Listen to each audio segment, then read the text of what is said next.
আপনার যদি এরকম একটা ড্রাইভিং লাইসেন্স থাকে তাহলে এই ড্রাইভিং লাইসেন্সটিকে আপনি ইন্টারন্যাশনাল ড্রাইভিং লাইসেন্সে কনভার্ট করে নিতে পারবেন এবং সেটা দিয়ে আপনি কিন্তু ১৫০টিরও বেশি দেশে গিয়ে গাড়ি চালাতে পারবেন। আজকের ভিডিওতে আমি আপনাদেরকে A to Z জানাবো কিভাবে আপনি বাংলাদেশে এরকম একটা লাইসেন্সকে ইন্টারন্যাশনাল ড্রাইভিং লাইসেন্সে রূপান্তরিত করবেন। শুরুতেই বলি, আপনার যদি একটা ড্রাইভিং লাইসেন্স থাকে তবেই শুধুমাত্র আপনি সেটাকে ইন্টারন্যাশনাল ড্রাইভিং লাইসেন্সে রূপান্তরিত করতে পারবেন। এর জন্য আপনার প্রয়োজন পড়বে আইডিপি। আইডিপি হচ্ছে আপনার বাংলাদেশের ড্রাইভিং লাইসেন্সের একটা আন্তর্জাতিক ভার্সন, বা আপনি বলতে পারেন এটা আপনার ড্রাইভিং লাইসেন্সের একটা ট্রান্সলেশন। এখন কথা হলো, আপনার এই আইডিপি নিতে হলে কি কি করতে হবে, কি কি ডকুমেন্ট লাগবে, কত টাকা লাগবে, কোথায় গিয়ে অ্যাপ্লাই করবেন, কিভাবে অ্যাপ্লাই করবেন, সেটা আপনাদের জানা দরকার। সেটাই আজকের ভিডিওতে আপনাদেরকে জানাবো। বাংলাদেশে একমাত্র প্রতিষ্ঠান অটোমোবাইল অ্যাসোসিয়েশন বাংলাদেশ মূলত বাংলাদেশে যাদের ড্রাইভিং লাইসেন্স রয়েছে তাদের লাইসেন্সকে ইন্টারন্যাশনাল করার জন্য আইডিপি প্রদান করে থাকে। এর জন্য আপনি যেটা করবেন, সর্বপ্রথম আপনার মোবাইল ফোনে চলে আসবেন, ইউআরএল বারে আপনি সার্চ করবেন এ বাংলাদেশ লিখে। এ বাংলাদেশ লিখে সার্চ করলে দেখতে পারবেন এখানে অটোমোবাইল অ্যাসোসিয়েশন অফ বাংলাদেশ, এটা চলে আসবে। আপনারা এখান থেকে এই ওয়েবসাইটটিতে প্রবেশ করবেন। ওয়েবসাইটটিতে প্রবেশ করলে সবার প্রথমে দেখতে পারবেন উপরে রয়েছে আইডিপি অ্যাপ্লিকেশন। এখান থেকে আইডিপি অ্যাপ্লিকেশনে ক্লিক করলে দেখতে পারবেন এখানে আপনার সামনে একটা অ্যাপ্লিকেশন ফর্ম চলে আসবে। অ্যাপ্লিকেশন ফর্মটিকে ডাউনলোড করবেন এবং এটাকে প্রিন্ট করে নেবেন।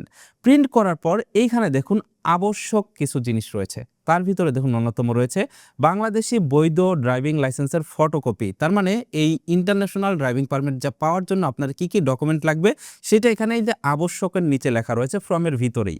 এখানে দেখুন বাংলাদেশি বৈধ ড্রাইভিং লাইসেন্সের ফটোকপি। যদি বাংলাদেশি ড্রাইভিং লাইসেন্সের অনলাইনে যাচাই করা সম্ভব না হয় তাহলে আবেদনকারীকে সংশ্লিষ্ট বিআরটিএ অফিস থেকে সত্যায়িত করে আনতে হবে। তার মানে এমন কোনো ড্রাইভিং লাইসেন্স যদি থাকে যেটা অনলাইনে ভেরিফাই করা সম্ভব না, সেটা আপনাকে বিআরটি অফিস থেকে সত্যায়িত করে নিয়ে আসতে হবে। তবে এখন কিন্তু বাংলাদেশে যে লাইসেন্সগুলো রয়েছে প্রত্যেকটাই কিন্তু অনলাইন থেকে ভেরিফাই করা যায়। এখানে দেখুন নিচে রয়েছে জাতীয় পরিচয়পত্রের ফটোকপি এবং পাসপোর্টের তথ্য সম্বলিত পাতার ফটোকপি, এবং দেখতে পাচ্ছেন এখানে ছবি চেয়েছে 3 কপি, তার ভিতরে 2 কপি স্ট্যাম্প ও 1 কপি পাসপোর্ট সাইজের ছবি। তার মানে আবেদন করার জন্য আপনার কি কি প্রয়োজন পড়তেছে? আপনার ভ্যালিড যে ড্রাইভিং লাইসেন্সটা আছে সেই ড্রাইভিং লাইসেন্সটা, আপনার জাতীয় পরিচয়পত্রের ফটোকপি, আপনার পাসপোর্টের যে তথ্য সম্বলিত তার মানে ছবি এবং ডিটেলস সম্বলিত যে পাতাটা রয়েছে 2টা পাতা, ওই 2টা পাতার একটা আপনি ফটোকপি নিয়ে নেবেন আপনার সাথে। সেই সাথে 1 কপি আপনার পাসপোর্ট সাইজের ছবি, 2 কপি স্ট্যাম্প সাইজের ছবি লাগবে। এগুলো যুক্ত করে আপনি দেখতে পাচ্ছেন এখানে এই যে ফর্মটা দেখতে পাচ্ছেন, এই ফর্মটাকে আপনি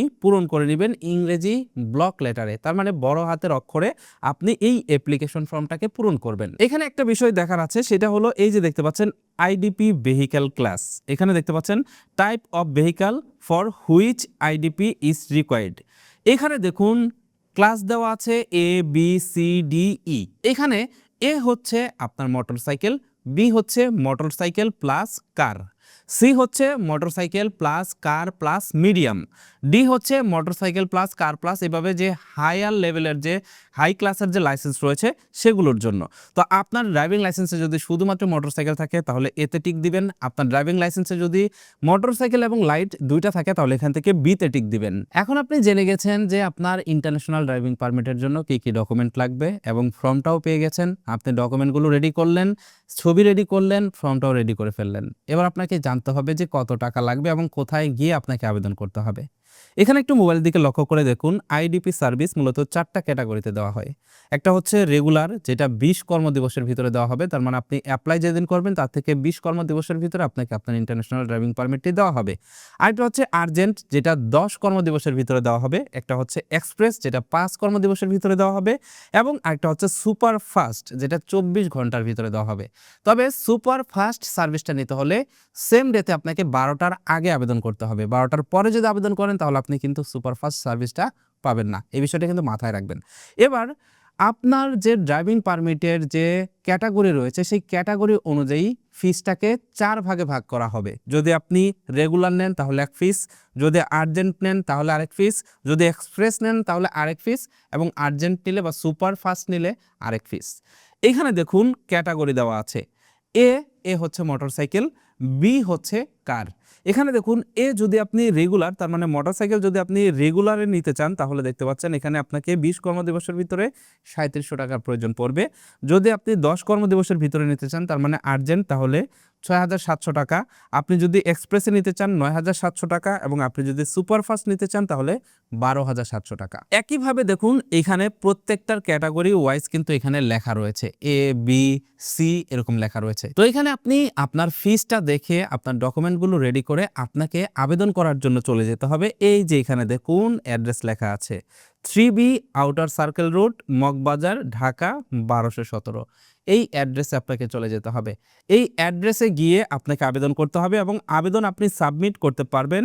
এখানে দেখতে পারতেছেন 9 AM টু 4 PM এর ভিতরে আপনাকে আবেদন সাবমিট করতে হবে এই অটোমোবাইল অ্যাসোসিয়েশন বাংলাদেশের অফিসে গিয়ে। আমি যে ডকুমেন্টগুলোর কথা বললাম এই ডকুমেন্টগুলো আগে থেকে রেডি করে ফর্মটাকে পূরণ করে মগবাজার চলে যাবেন আপনি অটোমোবাইল অ্যাসোসিয়েশনের অফিসে। সেখানে গিয়ে নির্দিষ্ট পরিমাণ ফি দিয়ে আপনার অ্যাপ্লিকেশনটা জমা দিয়ে আসবেন। পরবর্তীতে আপনি যেই ক্যাটাগরিতে বা যেভাবে আবেদন করেছেন ডেলিভারি মেথড অনুযায়ী আপনি কিন্তু আপনার ইন্টারন্যাশনাল ড্রাইভিং পারমিটটি ডেলিভারি নিয়ে নিতে পারবেন। এবার কথা হলো আপনি ইন্টারন্যাশনাল ড্রাইভিং পারমিট পেয়েছেন, এবার কি সেটা দিয়ে আপনি গাড়ি চালাতে পারবেন? না, শুধুমাত্র সেটা দিয়ে আপনি দেশের বাইরে গিয়ে গাড়ি চালাতে পারবেন না। তার সাথে কিন্তু আপনাকে এই যে ড্রাইভিং লাইসেন্সটা রয়েছে যেটা বিআরটিএ থেকে দেওয়া হয়েছে এটাও কিন্তু ক্যারি করতে হবে।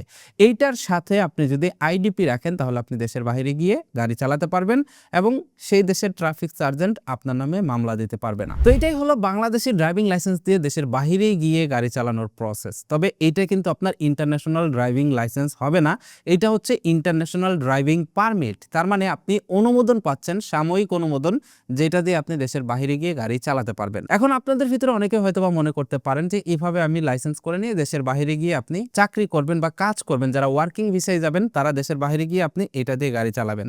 না, এটা কিন্তু হবে না। সেটার জন্য কিন্তু আপনাকে ওই দেশের যে প্রফেশনাল ক্যাটাগরির লাইসেন্স রয়েছে ওই দেশের নিয়ম অনুযায়ী আপনাকে লাইসেন্স গ্রহণ করতে হবে। মূলত এই আইডিপি নিয়ে থাকে যারা দেশের বাইরে ঘুরতে যান, বেড়াতে যান, বিজনেস ট্রিপে যান, তারা মূলত এই আইডিপি নিয়ে থাকেন যাতে দেশের বাইরে গিয়ে খুব সহজে একটা গাড়ি ভাড়া করে ট্যাক্সি খরচ বাঁচিয়ে নিজেই গাড়ি ড্রাইভ করে বিভিন্ন জায়গাতে যেতে পারেন। এটাই ছিল আজকের ভিডিও। ভিডিওটি কেমন লাগলো কমেন্ট করে জানাবেন, ভালো লাগলে বন্ধুদের মাঝে শেয়ার করবেন। সেই সাথে আজকের ভিডিওটি বাংলাদেশের কোন প্রান্ত থেকে দেখছেন সেটাও কমেন্ট করে জানাবেন।